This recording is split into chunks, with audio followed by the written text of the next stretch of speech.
One of the biggest questions in world football right now is how do you beat Pep Guardiola? And guess what? It's really quite difficult. Here's the bottom line. Since Pep Guardiola took over at Manchester City in 2016, he's coached them for 274 Premier League games. And of those games, he's only lost 37. That is a loss percentage of around 13%. Now, if you're wondering what that loss percentage looks like in the FA Cup, I can tell you it's the same figure. It's around 13%. But I do have to inform you that that number does jump up to around 16% when it comes to the Champions League, and no doubt that is because the competitive level of that competition is a little bit higher than the two previous ones. So let's just take a look at those losses in the Premier League era for Pep Guardiola. And as you can see, I've split them out by season. You can see this line here is the average. That's around 4.5 losses per season for Pep Guardiola during his time in the Premier League. There are a few seasons which do stand out. Obviously, his first season, a lot of people remember as being quite a poor season, but actually not the worst season that Pep Guardiola has had in terms of losses. That actually goes to the 1920 season, where, as you can see,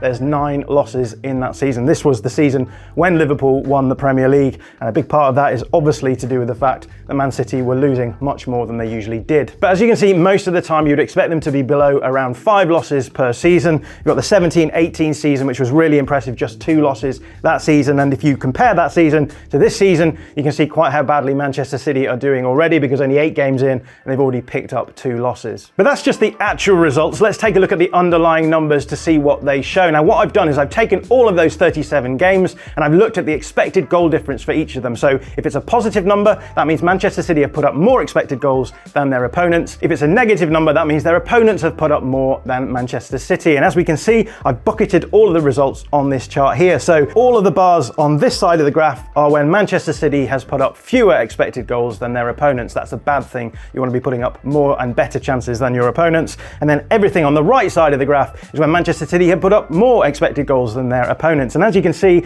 the majority of those results are coming on this side of the graph, particularly in this 0 to 1 expected goal difference range, which is actually a figure of around 21 games. And what that means is that most of the time when Manchester City are losing games, they're actually putting up slightly more expected goals than their opponents. They're just losing out because their opponent is getting the goal that wins it. And then if we look at the other side of the graph, we can notice that there's only 11 games in total where Manchester City actually put up fewer expected goals than their opponents. And most of them are falling in this 0 to -1 category. So again, quite close games, which actually end up going in the favour of Manchester City's opponents. In fact, there's only 2 games here where Manchester City have lost by an expected goal difference of around -2 or lower. There's actually a 5-2 loss to Leicester, which is an expected goal difference of -1.98, so very close to -2. And then right down here, we have an expected goal difference dropping at the hand of Frank Lampard's Chelsea. Actually, that game only ends up being a 2-1 win to Chelsea, but Chelsea put up much better chances than Manchester City. And that is an anomaly. Most of the times that Manchester City are losing, it's not by a massive margin. They're actually very close games that just go in favour of the opponent. But that's just the games that Manchester City lost in the Premier League under Pep Guardiola. If we actually consider all of the games that they played under Pep Guardiola in the Champions League and the Premier League, that is a figure of 351 games. And if we look at the expected goal differences for all of those games, there's only 38 times when he's losing. Now that's a figure of around 11%, but if we actually take out the Champions League games, that figure then drops down to 9% of games. Across 274 Premier League games, that is only 24 games that he's lost on expected goals. 24 games. 24 games. I just want to stress that is 24 games in 274 games, which is crazy. If you compare it to Jürgen Klopp across that same period, Liverpool actually lose 1 game fewer than Manchester City in that time period. But if we look at the expected goal numbers, there's 68 games where Liverpool actually end up losing the expected goal difference. What that means is that Pep Guardiola is losing the expected goal battle around 1 in every 10 games, where Jürgen Klopp is losing it around 1 in every 4 games. You could probably put an explosion over there. So the answer to the question, how do you beat Pep Guardiola, is usually you don't. I've got a quote here from Maurizio Sarri when he was coaching at Chelsea, and he was asked by a reporter, how do you beat Manchester City? And he said, oh, I don't know. Against Guardiola, I lost every match, so I don't know. You have to ask someone else. Ironically enough, he actually ended up winning the game that they were talking about in this pre-match press conference. But that gives you a sense of exactly how difficult it is to beat Pep Guardiola. So let's go back to those 37 games that Manchester City have lost under Pep Guardiola in the Premier League. And what I've done is I've sorted out all of those games by opponent so we can see which which teams are beating Manchester City the most. And as you can see, we've got Tottenham right at the top here with 6 games won, and then unsurprisingly teams like Chelsea, Manchester United and Liverpool all there with multiple wins. Now you might not expect to see Wolves and Leicester with so many wins between them, and there are also quite a lot of other teams who are a little bit surprising. So we've got Palace here with a couple of wins. Brentford have picked up 2 under Thomas Frank. Norwich actually got relegated this season when they beat Man City, and then you've got Everton who've been relatively poor during the Pep Guardiola Premier League era. But the problem here is that these losses were accrued over a long time period, and a lot of these clubs actually have had different coaches during that time. In fact, it's only Liverpool here and Brentford here who've retained their manager for their multiple wins against Pep Guardiola's Man City. But if we actually break down those games by manager, then a few interesting things do appear. So for example, one of the things to notice is how a couple of managers have got wins with different clubs. So we have Antonio Conte here who's got wins with Spurs and also with Chelsea. Jose Mourinho has wins with Spurs and also with Manchester United. And then we've got Nuno Espirito Santo here with wins with both Wolves and Spurs. And so it's clear that there are some managers whose play style can cause Pep Guardiola problems. And these are managers who are usually a little bit more defensively conservative, who are going to look to try and hit Manchester City on the break, but not all of the managers fit that profile. So for example, we've got Mauricio Pochettino here at Spurs. We've also got Maurizio Sarri over here as well. And then we've got Marcelo Bielsa down here. And none of these coaches are the sort of coaches who are going to sit deep and try and get counter-attacks against City. Although it is worth saying that Marcelo Bielsa's win did come when Leeds were down to 10 men. And they actually did sit quite deep, but in the end, they actually won a famous victory in which Stuart Dallas scored 2 goals with Leeds' only shots on goal. So let's talk a little bit about those stylistic differences and how they can cause problems to Manchester City. So I've got a couple of quotes here from 2 very different managers. The first quote is actually from Christian Stellini, who was the assistant manager under Antonio Conte. And when Antonio Conte was ill for a little while, he actually stepped into the dugout. And one of those games was against Manchester City when Spurs ended up winning. But Stellini is talking about how difficult it is to play against Manchester City because you need to have the capacity to suffer when City have the ball. And what he means by this is that, as he goes on to say, Manchester City are going to have the ball a lot, which means that you have to do a lot of defending. And he says that they did well because we moved well in the defensive situation and defended the goal in a brilliant way. So this is a team who are sitting a little bit deeper. They're going to try and absorb all the pressure that Manchester City are throwing at them, and then they're going to try and go up the other end and score. But I do want to emphasize one phrase that Christian Stellini uses, because he says at the very end of this quote, "We controlled the space very well." Now the concept of controlling space is something that Pochettino talks about in our next quote. So on the board here, this is a quote that was given when Pochettino was talking about his time at Espanyol, where he gets a famous 0-0 victory against Pep Guardiola's Barcelona. Now Pochettino is talking about controlling space in a very different way, because what he says is that he's telling his players that they need to play a high pressing game and 1-to-1 at the back. Now what he means by that is that he isn't going to try and control space the way that Spurs did under Stellini when they were sitting deep and trying to absorb pressure. What they're actually going to do is go up the other end of the field where Manchester City are trying to build up and cause them problems there. So to do this, they're going to use a high pressing approach. They're going to push players down the field to cause problems to Barcelona in their build-up phase, and to make that press more effective, they're going to push more players down the field, and that's going to leave them exposed at the back. And that's why he says we're going to go 1-to-1 at the back. So what that means is only 1 defender per attacking player for Barcelona, which is quite risky. And as you can see, he says that his players thought it was impossible against Barcelona, and he said no, it's not impossible, and in the end they draw 0-0. So 2 very different ideas about how to control space, but both managers talk about how fundamental those ideas are in order to beat Pep Guardiola. So why is it so important to control space against Pep Guardiola's teams? Well, the fundamental idea of Guardiola's football is to create space and exploit it. And to explain that, we need to talk a little bit about positional play. Now, usually when we talk about positional play, we draw these 5 channels on the board, and we talk about how Pep Guardiola likes his players to inhabit these channels in different ways, spread themselves across the field, and make sure you're following the rules about having the correct number of players in each channel, but also in horizontal lines across the pitch as well. But what I'm going to tell you today is you need to largely ignore this.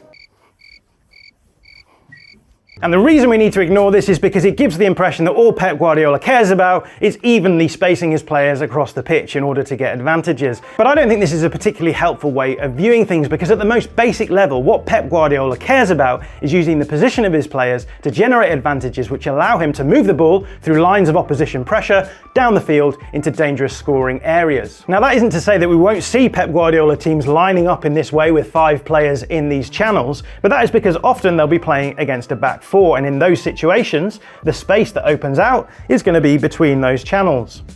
Here and here and here. And the way that you can create and exploit space against a back 4 is by using wide players to stretch this line really far apart. That's making even more space. And then you've got 3 players here who are looking to exploit that space by sitting in the gaps between the back 4. But there are other ways of generating positional advantages as well. One of those is to use an inverting fullback, for example. So you'll often see Pep Guardiola teams with a fullback in this sort of area out of possession, but as soon as they then have possession of the ball, you'll see that player moving inside alongside the pivot player, and then you can have the rest of the players spreading out. Now what this does is that if the opposition are using the wide player to mark the fullback, then this is going to pull the fullback inside. It's going to narrow the structure, and actually what you're doing is you're compressing space in this area. This gives you a couple of advantages. Obviously you have the advantage of having now 2 players quite close together in the pivot, so they can actually help in build-up. They can try and formulate these overloads in the middle to move the ball through those lines of pressure, but also it actually now allows you really nice access through the outside centre-back into the wide channel. So if the ball is played across here,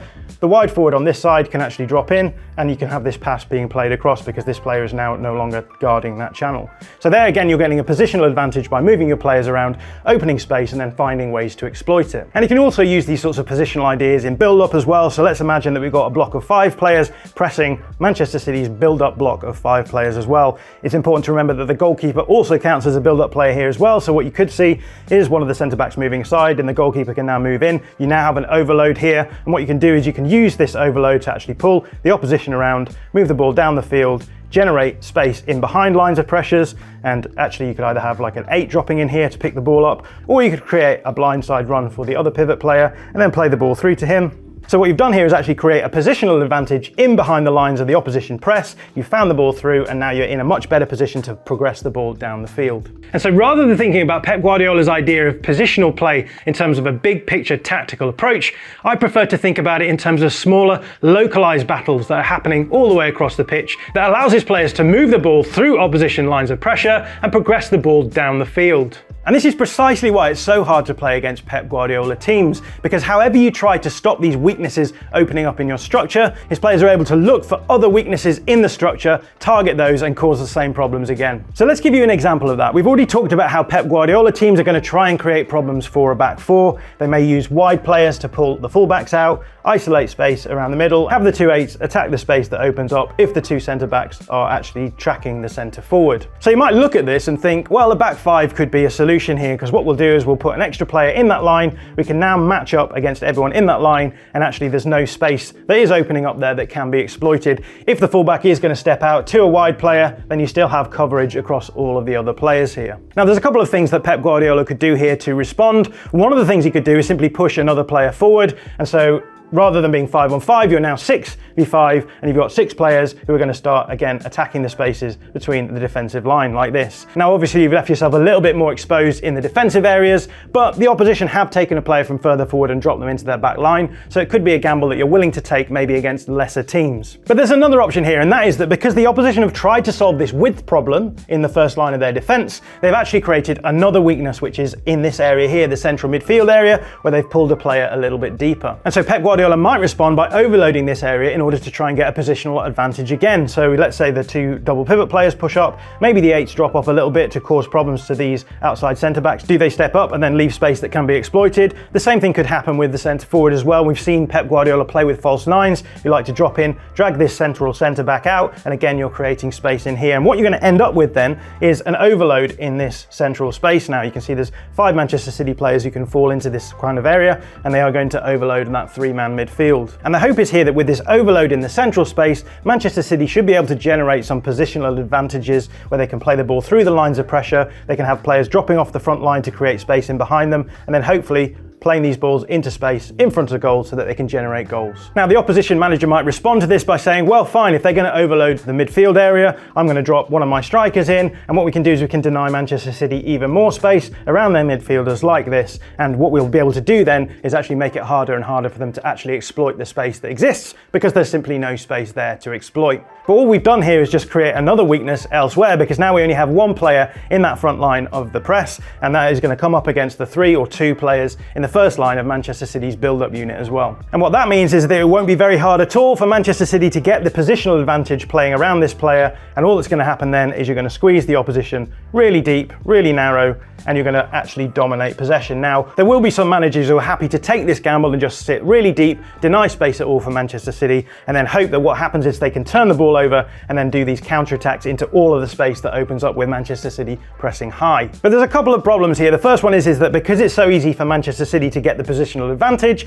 they're going to dominate the possession, so they're going to have the ball for 60-70% of the game, and that means that they're going to generate more chances. Okay, those chances might not be as good as the ones that you can create on the counter, but they're going to be much more of them. And when you have players of the level of someone like Erling Haaland, all you need to do is just find these half-space crosses into his head and he will eventually score. Now, there's another problem here, and that is the deeper you defend, the further you are away from the opposition's goal, and that means if you win the ball back, the ball has to travel a huge amount of distance to be in a dangerous goal-scoring situation. On top of that, you're not going to want to compromise your defensive solidity, and so you'll probably only be playing with a few players, and that makes it really hard. And to make things even more difficult, Pep Guardiola has been facing these kind of counter-attacks for years now, and so what he's done in the meantime is develop a really good system for making these counter-attacks much less dangerous. So if you look at the players that he has often in his rest defense unit here, they're all very big players, have often played as centre-backs and are really good in these 1v1 scenarios. And so again, the odds of you being able to score from these sorts of situations are really minimal. And as an aside, this is one of the reasons why Tottenham have got the most wins against Pep Guardiola, because for a long time they had two of the best transitional and finishing players in the world in Heung-min Son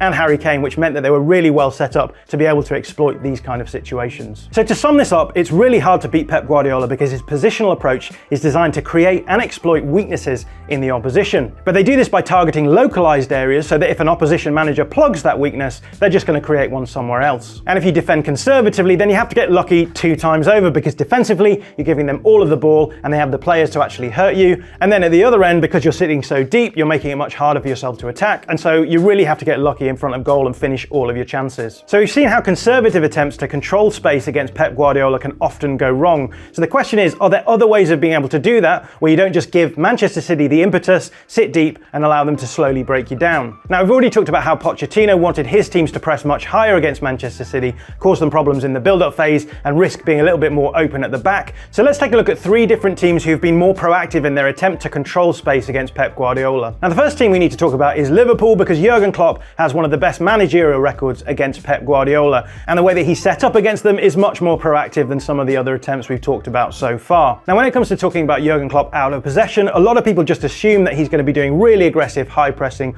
all the time, but that's not necessarily the case. In fact, I would generally describe the way that Jürgen Klopp has set up against Pep Guardiola as a bit more of an aggressive mid-block. What does this look like? Well, on the board here, we've got Liverpool setting up against a Manchester City build-up phase, and as you can see, we've got Liverpool in their 4-3-3 shape. This is the front line of Liverpool's press, and actually this front line is remarkably passive. Now, the idea here is to let Manchester City's centre-backs just play the ball around the back and offer them these really tempting passes into the midfield area. Obviously, Manchester City are going to want to build up through the middle. That's where most of their players are, and that's where the most dangerous chances are going to come from. And so what Liverpool are doing by sitting off here is just allowing these passes to come into the midfield area. Now, if that pass does come into the midfield area, that's when we start seeing Liverpool become really aggressive, because the 8s are primed to jump onto the pivot players here to really force them back. And the idea here then is that you spring these pressing traps whereby the only option that this player has is to play backwards. As soon as the ball is going backwards, that's going to be a trigger for Liverpool's really aggressive high pressing phase. So what you'll see then is all the players jumping up onto their marking responsibilities, trying to make it really hard for Manchester City to be able to build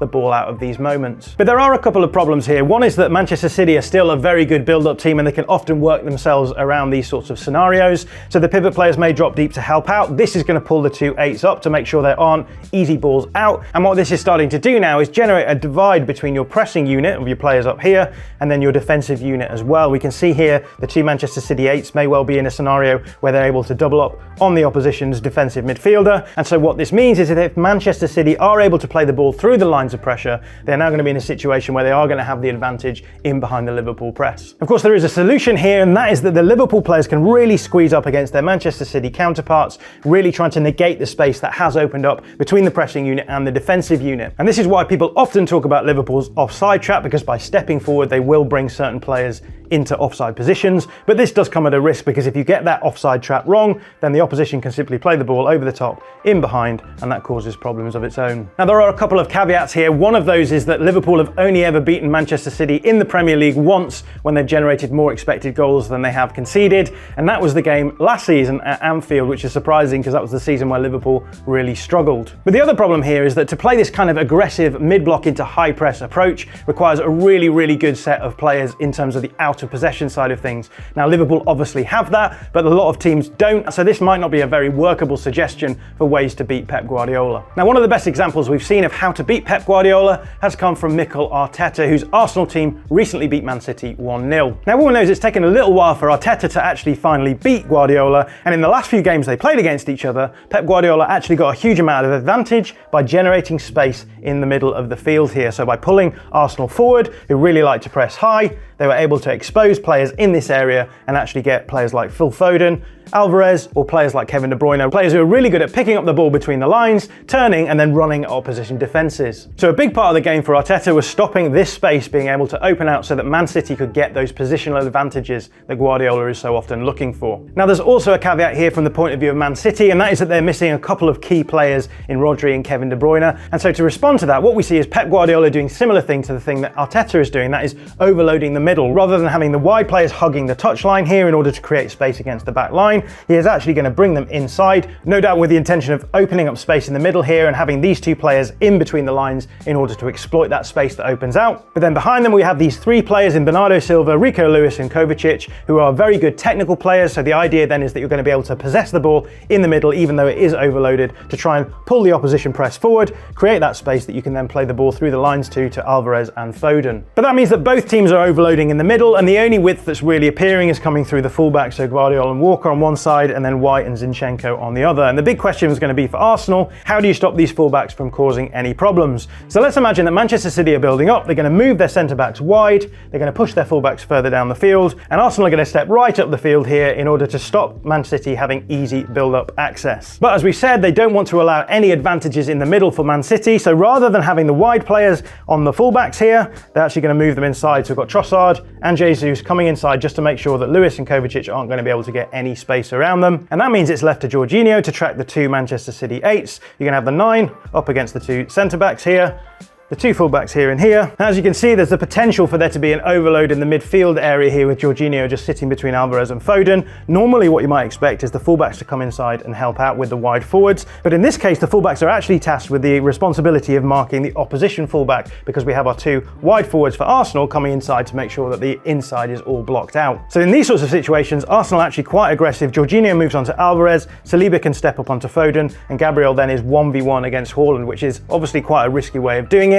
But again, if we remember what Pochettino said, there's going to be certain situations where their team are going to be pressing high, and that means you have to go 1v1 at the back. But this did cause some problems for Arsenal, because they are still going to be pressing high up the field to try and disrupt Manchester City's build-up. There's going to be certain situations where the striker is going to try and force the ball into this side of the field. That's going to trigger a press, so everyone's going to move across. Jesus is going to move across as well. Jorginho can maybe step up onto Kovacic, and the idea here then is that you put pressure on the ball player. White steps up onto Guardiola, and so the intention here is to turn the ball over. But the problem is that sometimes Manchester City are able to move the ball through this intense pressure, and there's certain situations where Foden is going to come tracked by Saliba, as we've said, but sometimes Saliba is a little bit slow to step up and the ball could be found through to Foden here. And then what you've ended up with is precisely the situation that Arteta is trying to avoid. You've got Foden receiving the ball in between the lines with a lot of space to attack and not a huge amount of coverage from Arsenal. I've got an example of that happening early on in the game. Here's Manchester City, they're building up this way, and as you can see, Arsenal have all jumped in to attack the ball in the wide space. Everyone has moved across to make it really difficult for City to get the ball through, but Phil Foden's actually dropped off his marker, Saliba hasn't tracked him,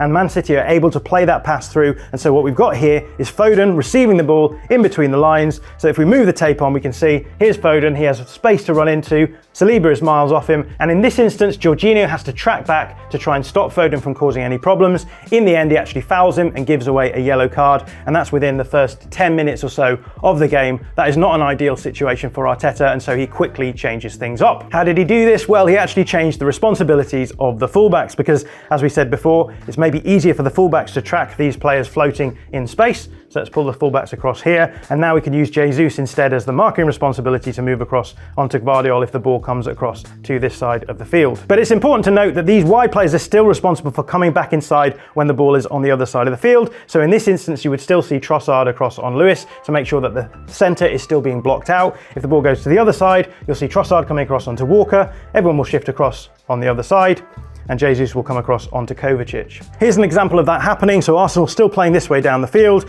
Here's Jesus coming across to make sure that Kovacic isn't free.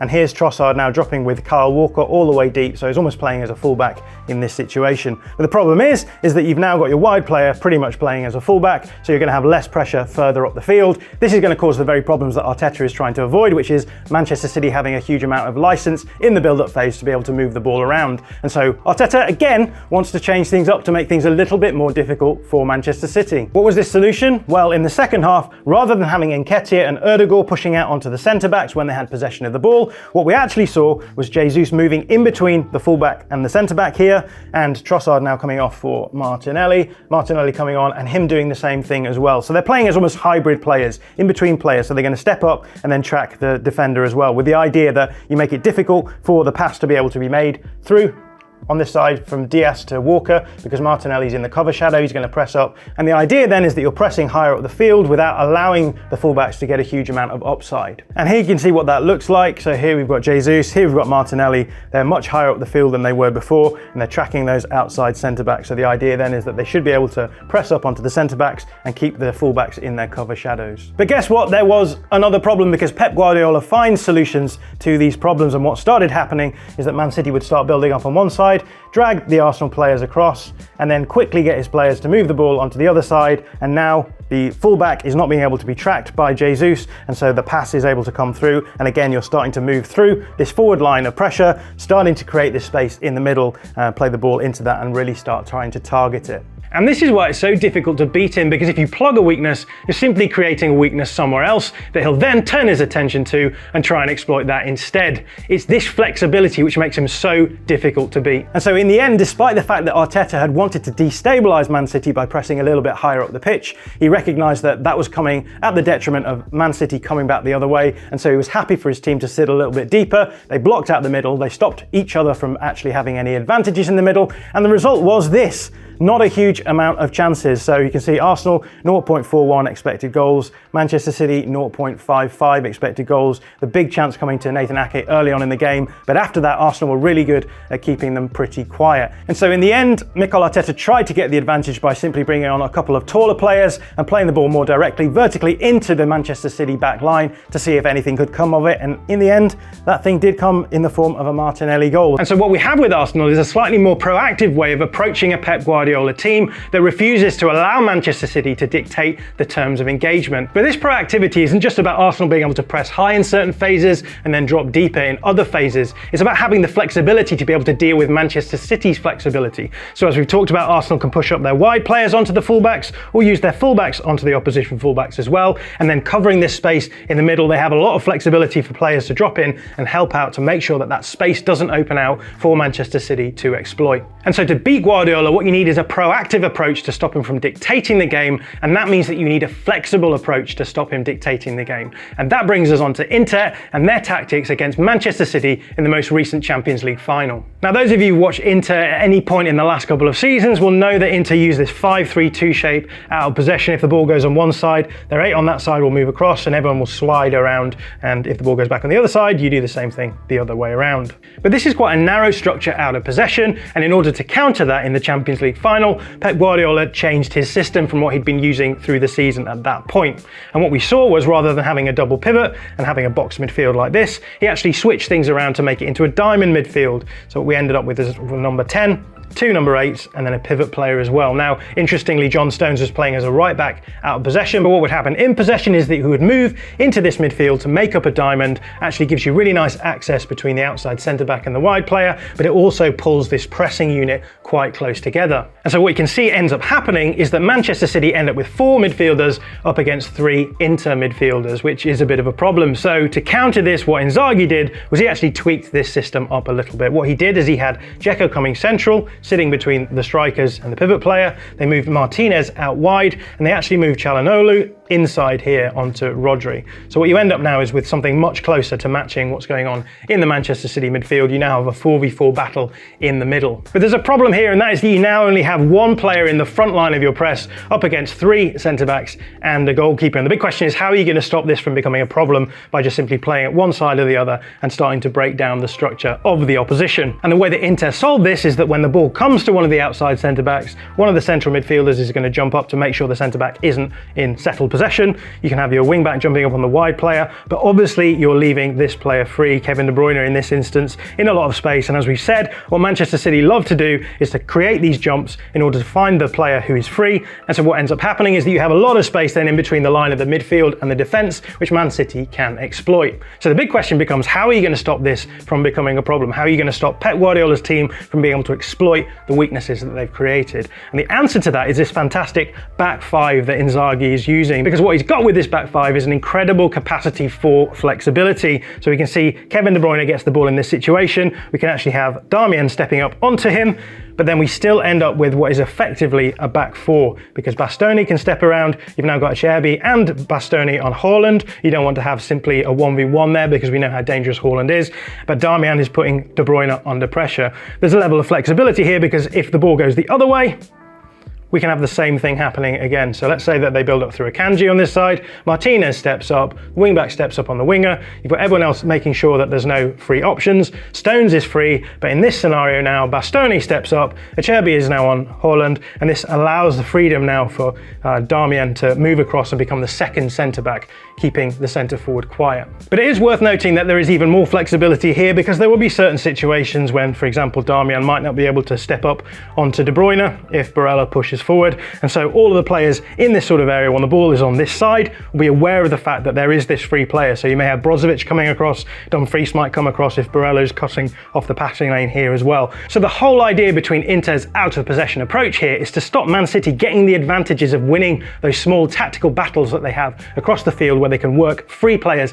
in space, which can cause so much problem to opposition structures. What does that look like in practice? Well, here's a couple of screenshots. So we've got the situation here that we were talking about before with Inter's high press. Here's Edin Dzeko, the striker. The ball is coming out now to Nathan Ake, and we can see Barella jumping up onto him. Now in this situation, we've actually got Brozovic and Çalhanoğlu in different positions, because as you can see, Gundogan has dropped deep and Rodri has gone a little bit further, so they've switched positions. We've got Barella pushing up here, and you can see Brozovic is going to make sure that Rodri is free. And as we've said, here's Kevin De Bruyne in that free space, and we've got Darmian already jumping up to make sure that he isn't the free player here. And again, on the other side, we can see we've got Bastoni, who is in advance of John Stones, but because the ball is in the other side of the field, he's not too worried about making sure that he isn't a free player, and he's still in the vicinity to be able to defend Erling Haaland here. So you can see that flexible structure in play to make sure that this free man doesn't become a problem. I've included this slide because I wanted to show you just how far Darmian is going to move from the back line. Now normally he would be between these two players, but instead he's right the way up here. But that's not a problem, because even in this situation where Man City have actually managed to play a long ball into Erling Haaland, we can see that Inter have managed to retain a back four shape. We've got Bastoni and Acerbi both making sure that Haaland isn't able to enjoy too much space in this situation. Here's what it looks like on the other side of the pitch. So with Man City trying to build up on that side, we can see now here's John Stones, who would be the free player because we've jumped forward. Actually, we've now got Bastoni all the way up from the back line in order to make sure he isn't the free man. And in this instance now, Kevin De Bruyne is not being tracked by Darmian. Instead, we've got Barella making sure that he isn't free in this situation. And so rather than doing what Arsenal were doing in the previous game, which is patrolling this area to make sure no space opens up, actually Inter are doing something slightly different. They're allowing that space to open up, but having the correct structure in place so that they can jump up onto any Manchester City player who's trying to exploit it. So here's a good example of that here. Erling Haaland dropping into the space that's opened out, and Acerbi following him and making sure that he doesn't get any settled possession on the ball. He actually gives a foul away here, but that doesn't matter because it stops Man City from being able to exploit all the space that opens out. And that kind of proactive approach is important, not just in terms of the out of possession stuff, but there's also an in possession upside as well, because when you're ready to jump into space, you can actually start winning interceptions higher up the field. You're going to win the ball in areas where it's easier to attack from than deeper around your own box. And here's a really nice example of that happening in the Champions League final, because what we've got here is DiMarco, the wing-back, ready to jump up on Bernardo Silva when the ball is played to him, but Rodri actually plays a little bit of a weak pass, and what he can do then is jump up, intercept the ball, and now Inter have the ball much higher up the field than they might do if they were just sitting deep and absorbing pressure, and from here they can spring a counter-attack. But this proactivity does come at a cost, and I just wanted to show you an example of how this proactivity actually led to the goal that won Manchester City the Champions League. Now, in this instance, we've now got Manchester City attacking this way up the field, and what they've done is they've been able to force Inter quite deep into a block. And here we've got Mikel Arteta, he's one of the centre-backs. What he's been able to do is actually slide around the forward player in that block, and that causes a lot of problems for Inter because someone has to respond to him. And so the player who is tasked with stepping up to stop Akanji is Bastoni, the outside centre-back in this situation. As we've said, that shouldn't be a problem because you still have a back four, but what he does is he actually opens out some space here that Bernardo Silva can attack through what we call a counter movement into the space behind him. And because John Stones is pulling DeMarco across, that actually opens out a channel for Akanji to play the ball in behind to Bernardo Silva, and this causes all kinds of problems for Inter. Now, once you've got through that line of pressure, what that means is often the defence are going to collapse towards where the ball is. Here's Bernardo Silva, he's going to get the ball back across, and because the defence has collapsed in, a huge amount of space opens out here. And so we can see Rodri here is able to run into that space, side foot the ball into the bottom corner, and that is the goal that wins the Champions League for Manchester City. And so the very proactivity that Inter were using to keep Manchester City quiet throughout the game